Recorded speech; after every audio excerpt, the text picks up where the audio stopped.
recording this only. No, I'm recording right here. It's the First Amendment. Yeah, okay. Right here.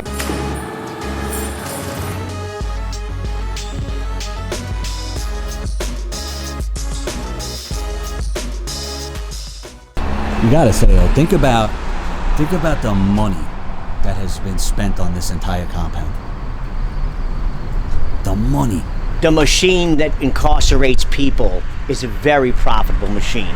Okay? I mean, you're looking at a probation court system. Without crime, there'd be nothing left. You got county court to the left over there, Supreme Court to the right, probation behind us. This is just a part of the billion-dollar industry. Absolutely. That without the customers of parolees and probationees and incarcerees, the business of incarceration goes under. And of course here, we respect all law enforcement, but absolutely, we will not respect trampling on any rights whatsoever. That's right. No, the Bill of Rights, none whatsoever. That's what it is. Say it again? It's the probation I can't building. hear you, I'm sorry. It's the probation building. I can't stay over there. I can make a record. Okay, you want to move over there, right? No. No, right here. we've been here all week. This is public. I can't. This is public I know, property. but- That's private. Okay. This is public. So I can stand in the front. I'm in the street. I know. I can stand in the front door, all right? No problema. Thank you. Right here's no problema All right, here. then. I can stand in the front door. That's it, right? I can record This is from the the- public. Right here. Atayi. Yeah, but you make a record over there. I can record No. the front door. I'm in okay? the public. I'm not in private. Okay. Any officer comes here, I'd be more than glad to explain the rights to him too.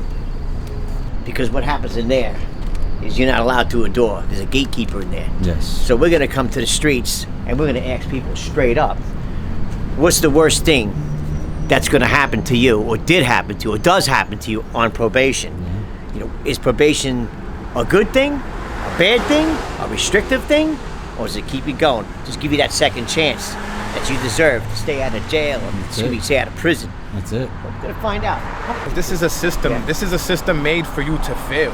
Like, this is what this is for. Like, because what do you think? You think that they arrest people and then they let them go and then they send them here? They send them here because they know that in a few months something else is gonna happen and you're gonna end up right back in here. Like, So, and again, so what you're really saying is that the cops, the COs, the probation. this is all people, like a Ponzi scheme. This is all to make money. This is if you're rich and you have the right amount of money, you'll go to court and you won't ever end up here. Yes. But the average broke person that doesn't work, or that works a 9 to 5, that doesn't have enough money, they'll end up here. This is just made to make you fail, so that you can end up right back in here and they can make money off you. Yeah, this shit is all rigged, bro. This is made to make you fail. like, do you think the drug rehab guys are getting, giving kickbacks to the judges? I mean, not that I don't know, but I'm just saying it seems very obvious that the drugs are, everyone's got a drug rehab. Everyone's got a drug problem today. They put me in that drug program, and it's like I have to have health insurance to go there. Yep. And it's like I went there the other day, and I called, told them I was going to be 15 minutes late.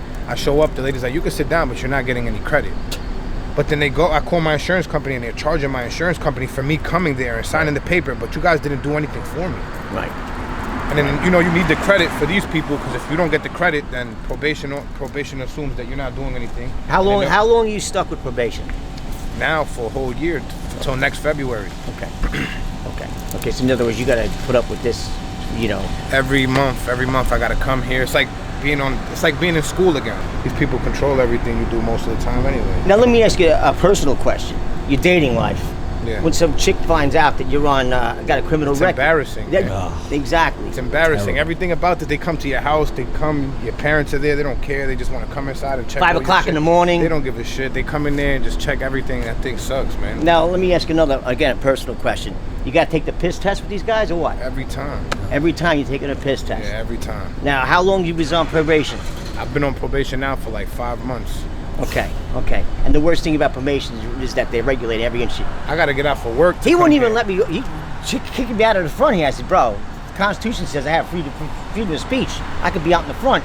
He's telling me you got to step off. I said, no. Anyone on probation is going to answer. We're going to have a conversation because the world's going to know about probation. This shit sucks, man. This shit is crazy. Now, This shit is made to get you back into trouble after you already get out, Well, that's what I'm saying. It's the revolving door, man. Yeah, it's just like that shit is just the worst, man. Going in there. I did this stuff. They had me coming out here 3 days a week that's what they wanted. They wanted me to come here 2 times a week, but now I'm working, so now it's like, so now she wants pay stubs, she wants like all my information every time I come. They want to drug test me. This shit is bullshit. Exactly, but It's now, just a way to get money out of you. Let me I ask you a guess. question. What do you do for a living? I work for Central Business. What is it? We deliver printers and stuff. Wow, what I'm saying to you, you do have pay stubs. Yeah. But let's say hypothetically, okay, you wanted to have your own business. Would that be a problem with your probation officer? Of course, everything is a problem to them. They put me in a drug program, and and my case had nothing to do with drugs. Okay.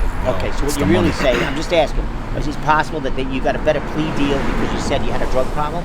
That's what I'm finding. Some other guys That's are what telling they me do all the time, though. That's like the way that they bamboozle the system. They just tell you to take a case, and then you end up here, and then this is just to make you fail.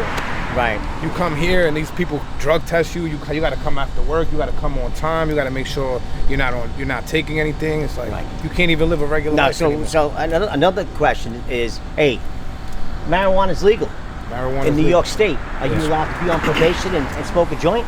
If you have a medical marijuana card, yes. Oh, they do let you now. Okay, Yeah, that's good. Because I have a medical marijuana card. But the trick to that still is, so now they drug test you and they find marijuana in your pee. They can't do nothing about it. That's right. Because you're licensed. But then you come here and then these people want to put you in a drug program, and it's mandatory. You have to go to the drug program. You can't miss it. And then when you go there, marijuana card is prescribed by your doctor, so it doesn't matter how much marijuana you got in your system. Got it, yeah. They're trying to tell you, oh, you got to lower your content, your levels of marijuana, but it's prescribed to me. How am I supposed to not take something that's prescribed? That's a very valid point. So what you're saying to us is the doctor might have said to you, hey, you need this much to resolve your pain issues, okay? And this is how much we're gonna, medically. And they try to like lower that, try to tell you that you have to lower your dosage of marijuana, and it's like. What if a doctor tell you that? Yeah, what if it's prescribed to me? What if it's like, what if I gotta like, you know what I'm saying? No, I hear you. have to take it every day for a pain, and then I gotta come here, and then they're telling me, oh, your levels are too high, or you have to go lower. Like, are you a doctor? Yeah, these people aren't doctors. These people aren't doctors. Where's your medical degree? Exactly. People are police officers with authority, and they're just using their authority to violate everybody else's rights. Absolutely. You know, this shit is like, you gotta come in here, you gotta check in with these people, they gotta drug test you. And then the worst part about all of this is, you don't ask to get put on probation. No. Right? And then you get here, you do all of this shit, and then you get a bill at your house because they drug testing you. You get a restitution bill. I still get it. Yeah, that you gotta pay. go. What kind of bullshit is that? You just open up the doors now. This is now all, you just open up the doors, brother. This is all to just make money off of people. Restitution, drug rehab, okay, the piss test. Co-pays, on and on. yeah. I came here, took a piss test. I signed some papers for her. I left. I got a $600 bill at home for restitution for a drug test. For coming here, I wasted my time coming here. You know what I'm saying? Like, they don't pay me to come here. Right. I had to get off of work early today to come here. This shit is bullshit. This system sets people up for failure even before, as you get arrested, even after you get released, bro. It is the worst thing ever. And I looked myself in the mirror and I worked for UPS when I got out. I looked at myself in the mirror and I said, do I want to do this shit for the next 20 years? I said, absolutely not. So from then, that was 6 years ago, I turned to entrepreneurship, went into business with this guy, haven't looked back since, bro. I'm not the richest, but I'm the most free I've ever been in my life, bro. That's what it comes down to. What's the absolute worst thing about being on probation? Probation is a little bit more strict than parole. I've been on parole more often than I've been on probation. My first time on probation. Okay. I'll be honest with you, they're very thorough at making sure you stay out of trouble. As long as you're doing the right thing, you have nothing to worry about. It's hard when you have a record to get a job. You have to work twice as hard to try and keep a job. Exactly. And, with the conditions of probation, with having to report this and that, it interferes with your schedule.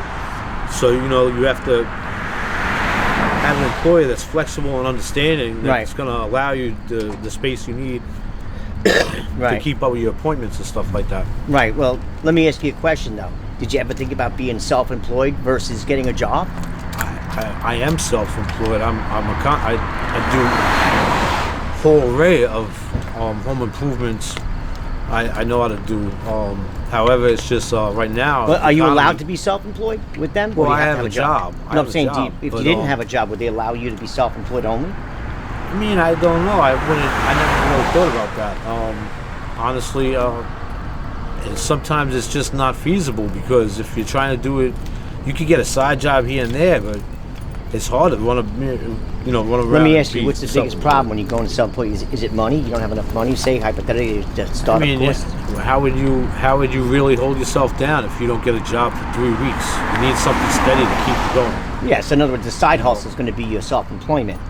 Well, your normal job. self-employment would be a side hustle. Oh, okay. That's basically how I look at it. Okay, and you have a regular job. Then you have a regular job. Okay, so you get the regular job, and now let me ask you. From my criminal record, I'll tell you one thing: I haven't been able to get a job on the books. Exactly. For, Why is pretty that? much Because the this- criminal question box, or the background check? The jamming you background up? checks. I mean, I've been hired and asked to work for Home Depot by managers there. Filled out the applications, did this, did that, pay for urine tests, this and that. Get my schedule, go to start, and then sorry, corporate said you can't work here. Right. Same with Pep Boys. Right. I was supposed to be the manager of Pep Boys at Baldwin. The manager of the store wanted me to be his assistant manager. Right. Filled out all the paperwork, Right. did everything I had to do, drug test, paid for it out of my pocket. Right. When I'm supposed to start, get a schedule, they tell Right. me sorry. They said you cannot work here. Right. And it was because of my criminal record. Right. Quite frankly, I'd like to sue them, two corporations, for discrimination, because Right. they're not allowed to do that. Right. Technically, they're not allowed to discriminate against you due to your criminal record. However, most companies and corporations do. Well, that's one of the reasons why my daughter, who's a forensic psychologist, actually produced a book called Plan for the Can, okay? And she basically gives training to guys on probation and parole, the returning citizens, that can actually start businesses from 1 to 5,000 that make 5 to 10. We have a guy in Kansas City right now doing curb number servicing, where he makes $20 per curb, but he does like 20, 30, 40, 50 a day. Guy's making a lot of money. Had another guy doing dog do pickup, pet waste removal. You'd be surprised. The son of a bitch makes $1,800 a week. Wow. And we started these businesses for these guys because the system's broken. It's made to make you keep coming back. 62 out of 100 guys. Right now, the whole criminal justice system is changing right now. Right. With the legalization of marijuana, they're starting to realize that, you got to look into what they call community without cages. That's the new thing that Governor Hochul, how do you say it? Hochul. Well, there's another guy doing that already. Governor Hochul put that Yeah. through just recently. Right. A good friend of mine, Brian Stalks, he's one of the guys that got the marijuana licenses early on. He had something, he played a part in getting that bill passed. Right. Where they're trying to move people away from being incarcerated, trying to get them help so they're more Easier assimilated into society. Yes, yeah, exactly that. Well, listen, this is an opportunity to turn that side hustle of self-employment into a full-time. Yeah, bro. Because I did this 3 days a week for 3 years. I gotta come twice a week. I now, violated on purpose and did my rap. And when I got out, UPS, I did them all. I looked myself in the mirror and I said, I can't do this for 20 years. I can't be a slave like I was on the inside for 20 years. Right. I'm not going to wait for a bill to get passed to help me when in the next year I could be fucking homeless. What's the worst part of probation for you? The horror. Just wait for them to come lock me up every day. Okay. Telling you.